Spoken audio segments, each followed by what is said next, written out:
accelerating. So we need to breathe life into the treaty once more.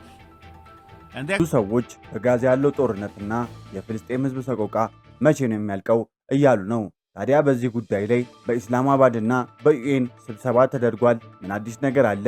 ያደምጡታል። ዶናልድ ትራምፕ በኢራን የቀረበውን ፕሮፖዛል አጣጥለውታል። ይህም ኒውክሌርን ስለመተውና ስለ ሆርሙዝ ብቻ ያወራል። የኢራን የውጭ ጉዳይ ሚኒስትር አባስ አራግቺም ወደ ሞስኮ አቅንተው ነበር። ምን ተፈጠረ? ምናደምጠው ነገር ይሆናል።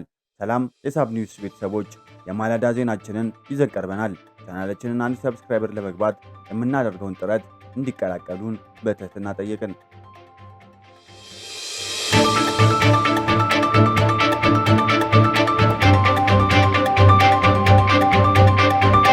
በጋዛ የወደፊት ዕጣ ፈንታ ላይ የተደረገው የተመድ የጸጥታው ምክር ቤት ክርክር ኒውዮርክ የተባበሩት መንግስታት ድርጅት የጸጥታው ምክር ቤት አዳራሾች ትላንትናው ዕለት በከፍተኛ የዲፕሎማሲ ፍልሚያ ማዕከል ሆኗል።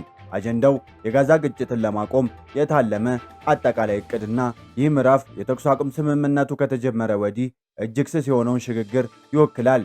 ይህም ከወታደራዊ ቁጥጥር ወደ ሲቪል የሚመራ የጋዛ አስተዳደር ብሔራዊ ኮሚቴ ማሸጋገር ነው።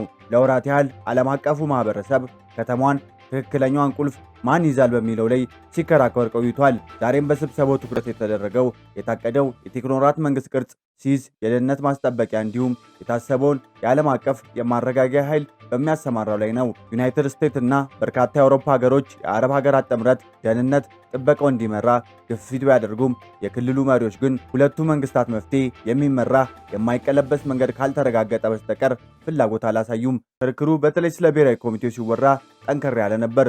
እቅዱ ገለልተኛ የሆኑ የፍልስጤማውያን ምሁራንና አስተዳዳሪዎች ያሉበት አካል እንዲቋቋም ቢጠራም የገለልተኛ ትርጉም አሁንም አከራካሪ ሆኗል። ተቾች እንደሚሉት ግልጽ የስልጣን ህዝብ ድጋፍ የሌለው ማንኛውም የቴክኖራት አካል እንደ ተላላኪ መንግስት ይታያል ብሏል። በተቃራኒው የአሜሪካ ተወካዮች ኮሚቴው በታጣቂ ቡድኖች ሊሞላ የሚችለውን የስልጣን ክፍተት ለመከላከል አስፈላጊ ድልድይ መሆኑን አጽንኦት ሰጥቷል። ጦርነት ቢቆምም በጋዛ ያለው ሰብአዊ ሁኔታ አሳሳቢ ሆኖ በዋለበት በዚህ ወቅት ዲፕሎማሲው ከጥፋትና ከመልሶ ግንባታ ዙሪት ቀድሞ መሩጥ ይችል እንደሆነ ዓለም ኒውዮርክን በትኩረት እየተመለከተ ነው።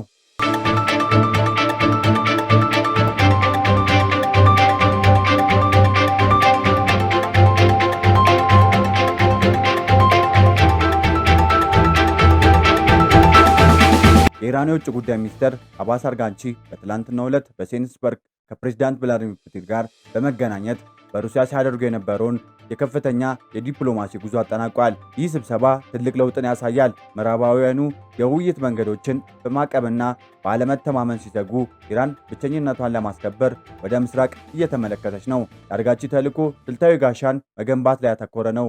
ይህም ሩሲያ፣ ፓኪስታንንና ምናልባትም ቻይናን ያካተተ ጥምረት ሲሆን ኢራን ከትራምፕ አስተዳደር ጋር በገባችበት ፍጥጫ ወቅት የኢኮኖሚ መተንፈሻ ሊሆን ይችላል። በውይይቱ ወቅት ማዕከላዊ የነበረው ጉዳይ የስዊስ ቦይን በዩኤስ ቁጥጥር ስር ያሉ የባህር ኃይል መንገዶችን የሚቀይረው ዓለም አቀፍ የሰሜን ደቡብ ትራንስፖርት ኮሪደር ኤንሲቲኤስ ማስፋፋትን ነው። የክሪሚሊያ ተሳትፎ ቀጠናውን ለማረጋጋት የሁለት ስልት ጎራዴ ነው። ፑቲን ሁለቱም ወገኖች ራሳቸውን እንዲገቱ በመጥራት እንደ አደራዳሪ ቢታዩም ሩሲያ በኢራን መከላከያ ቴክኖሎጂ ላይ ያላትን ጥገኝነት መጨመር ከእስራኤል ጋር ያላትን ግንኙነት አወሳስቦታል። በጋዜጣዊ መግለጫው ወቅት አራግቺ እንዲህ ብሏል። መካከለኛው ምስራቅ በአንድ ምዕራባውያን ኃይል የሚመራው ዘመን አብቅቷል። እኛ የሁሉንም የክልል ተዋናዮች ሉዓላዊነትን የሚያከብር አዲስ የደህንነት መዋቅር እየገነባን ነው እንጂ የዋሽንግተን ትዕዛዝ የሚከተሉትን ብቻ አይደለም ብሏል። አራግቺ ወደ ቴህራን ሲመለሱ የጉዞ ስኬት የሚለካው ሩሲያ ለኢራን ዘመናዊ የአየር መከላከያ ስርዓቶችን ለመስጠት በሚኖራት ውሳኔ ይሆናል። ይህ እርምጃ በቀጠናው ያለውን ወታደራዊ ሚዛን እንደሚቀይር ምናልባትም በምዕራባውያን አገሮች ቅድመ ጥቃት ሊያስነሳ እንደሚችል ተሰግቷል።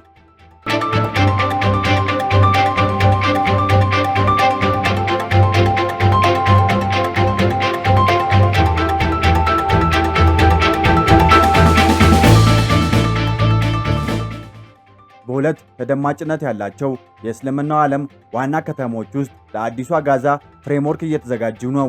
የዩኤስ የውጭ ጉዳይ ሚኒስትር ማርክ ሩቢዮ ዛሬ እንደገለጹት ከዓመታት በፊት የማይታሰብ የነበረው የሐማስ ትጥቅ መፍታት ጉዳዮች ላይ ተስፋ ሰጪ ምልክቶች እየታዩ ነው። በግብፅና በፓኪስታን የሚመራው የሽምግልና ጥረት የቀሩትን የሐማስ የፖለቲካ መሪዎች ወደ ፖለቲካዊ አካልነት እንዲቀየሩ ለማሳመን እየሞከረ ነው። ለዚህም እንደ ማበረታቻ የቀረበው የእስራኤል እገዳ በቋሚነት እንዲያበቃና ቡድኑ ወደፊት በሚያደርገው የፍልስጤም ምርጫዎች እንደሚሳተፍ ማድረግ ነው። ሆኖም ቡድኑ መሬት ውስጥ የጦር መሳሪያ ማከማቻዎችን እስከያዘ ድረስ ዩናይትድ ስቴትስ እና እስራኤል ለማንኛውም መልሶ ግንባታ የሚሆን ገንዘብ እንዳይፈስ መከልከላቸውን እንደ ትልቅ ተግዳሮት ተቆጥሯል። በስደት ላይ ያሉ የሐማስ መሪዎች የቅደም ተከተል መከራከሪያ እያቀረቡ ነው። ትጥቅ መፍታት የሚቻለው የእስራኤል ጦር ሙሉ በሙሉ ከወጣና የሚሰራ ራሱን የቻለ የፍልስጤም አውሮፕላን ማረፊያ የባህር ወደብ ከተቋቋመ በኋላ ነው። የፍልስጤም አውሮፕላን ማረፊያ የባህር ወደብ ከተቋቋመ በኋላ ብቻ እንደሆነ ይሞግታሉ። ይህ ማን ቀድሞ ይጀምር የሚለው ውዝግብ የእስላማባድ ድርድርን ለሳምንት አጎትቶታል። የሚኒስተሩ የሩቤ ብሩ ተስፋ የመነጨው በጋዛ ውስጥ ያሉ የአካባቢ አዛዦች ከውጭ ካሉ የፖለቲካ መሪዎች ጋር እየተጋጩ መሆናቸውን ከሚያሳዩ መረጃዎች ነው። ሲቪሉ ሕዝብ ወደ መደበኛ ሕይወት ለመመለስና እርዳታ እንዲገባ እየጠየቀ ባለበት በዚህ ወቅት የተጠየቀው ክንፍ ለሕልውና ሲል መሳሪያውን እንዲያስቀምጥ የሚያደርግበትን ግፊት ከምን ጊዜም በላይ አጠናክሯል። ነገር ግን ሐማስ መሳሪያውን ይፍታ አይፍታ አሁን ላይም የታወቀ ነገር የለም።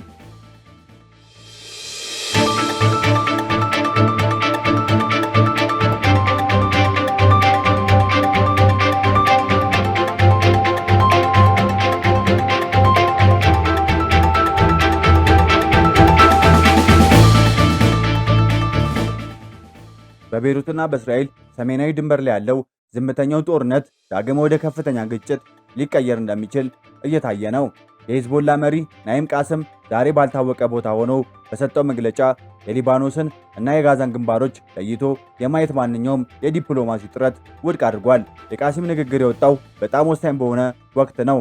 በፈረንሳይና በዩኤስ አደራዳሪነት የተደረሰው ስለ ተኩስ አቁም ስምምነቱ ለ90 ቀናት ያህል ትልልቅ ግጭቶችን ይዞ ቆይቷል። ሆኖም ሂዝቦላ የተመድ ውሳኔን ሐሳብ 1701 ዋነኛ መስፈርት የሆነውን ሊቃን ክፍሎችን ከሊታን ወንዝ በስተሰሜን የሚንቀሳቀሰውን ጥያቄ ውድቅ አድርጓል። ቃስም የመጠባበቂያ ቀጠና እንዲኖር የቀረበው ጥያቄ የሊባኖስን ክብር በመጣስ ሲል የጠራው ሲሆን የእስራኤል ጀቶች ሰማዩን እስከ ቃኙ ድረስ ተቃውሞ እንደሚቀጥል ገልጿል። በኢየሩሳሌም በኩል የተሰጠው ምላሽ ፈጣን ነበር። የመከላከያ ሚኒስተሩ እስራኤል ካትስ ለዲፕሎማሲያዊ መፍትሄ ያለው ዕድል እየጠበበ ነው ሲሉ አስጠንቅቀዋል። የእስራኤል ጦር የዲፕሎማሲ መንገድ በመሪዎች እምቢተኝነት ከተዘጋ የመጠባበቂያ ቀጠና በኃይል ለማስከበር ወደ ደቡባዊ ሊባኖስ የሚደረግ ሰፊ የምድር ወረራ ልምምድን ማጠናቀቁ ተዘግቧል። በፈራረሰ ኢኮኖሚና በሂዝቦላ ወታደራዊ ጥላ ስር የወደቀው የሊባኖስ መንግስት ሙሉ ወረራ እንዳይከሰት ዓለም አቀፍ ጣልቃ ገብነትን እየተማጸነ ይገኛል። በጊዜው ድንበሩ ባዶ መንደሮችና ዘመናዊ የስለላ መሳሪያዎች የሞሉበት ሆኗል። ቀጣዩን ትልቅ ጦርነት የሚቀሰቅስ አንዲት ፍንጣሬ እየተጠባበቀም ይመስላል።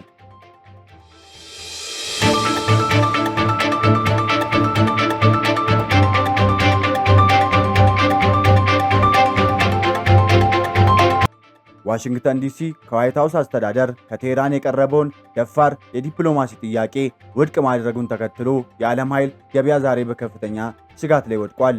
ሆርሙዝ ለጊዜ በሚል መጠሪያ የሚታወቀው ይህ ጥያቄ ኢራን በዓለም ላይ እጅግ ወሳኝ በሆነው በሆርሙዝ የባህረ ሰርጥ ላይ የጣለችውን የባህር ኃይል ገደብ በአስቸኳይ እንድታነሳ የሚጠይቅ ሲሆን ምትኩም ስለ ኒውክሌር ማበልጸጊያ ፕሮግራሟ የሚያደርጉ ማንኛቸውንም ድርድሮችና ማዕቀቦች ለ3 ዓመት እንዲታገዱላት የሚጠይቅ ነበር። ፕሬዚዳንት ትራምፕ በኦቫል ኦፊስ ሆነው በሰጡት መግለጫ ጥያቄው ተቀባይነት የሌለውና መሰረታዊ ድክመት ያለበት ነው ሲሉ ገልጸዋል። የአስተዳደሩ አቋም ግልጽ ነው። የዓለም የነዳጅን ዋጋ ያናጋውን ዓለም ዕለታዊ የነዳጅ አቅርቦት ውስጥ 20 ከመቶ የሚሆነውን የሚያስተጓጉለውን የባህር እገዳ ለኒውክሌር ማስፋፋትና ለመደራደሪያ ሊያገለግል አይችልም ብሏል። የዓለምን ኃይል ደህንነት በኒውክሌር በታጠቀች ኢራን አንጥሎም ሲሉ ፕሬዝዳንቱ ተናግረዋል። እገዳው የኢኮኖሚ ጥቃት ተግባር ነው። የእኛ ምላሽ ሙሉና ሊረጋገጥ የሚችል የኒውክሌር ስምምነት እስኪመጣ ድረስ ከፍተኛ ግፊት የማድረግ ፖሊሲ ሆኖ ይቀጥላል ብለዋል። ኢኮኖሚስቶች የባህር ሰርጦ መዘጋት ድርብ እገዳ እየፈጠረ መሆኑን ያስጠነቅቃሉ። በዩኤስ የሚመሩ የባህር ኃይል ግብረ ኃይሎች አንዳንድ ታንከሮችን እያጀቡ ቢሆንም የኢንሹራንስ ክፍያ መናርን፣ የድሮን ጥቃት ስጋትን፣ የንግድ መርከቦችን እንቅስቃሴ አስቸጋሪ አድርጎታል። ይህም ድርድር ውድቅ በማድረግ ተከትሎ የነዳጅ ዋጋ 4 በመቶ የጨመረ ሲሆን በዓለም አቀፍ ተጠቃሚዎች አስቸጋሪ የበጋ ወቅት እንደሚመጣ ምልክት ሆኗል።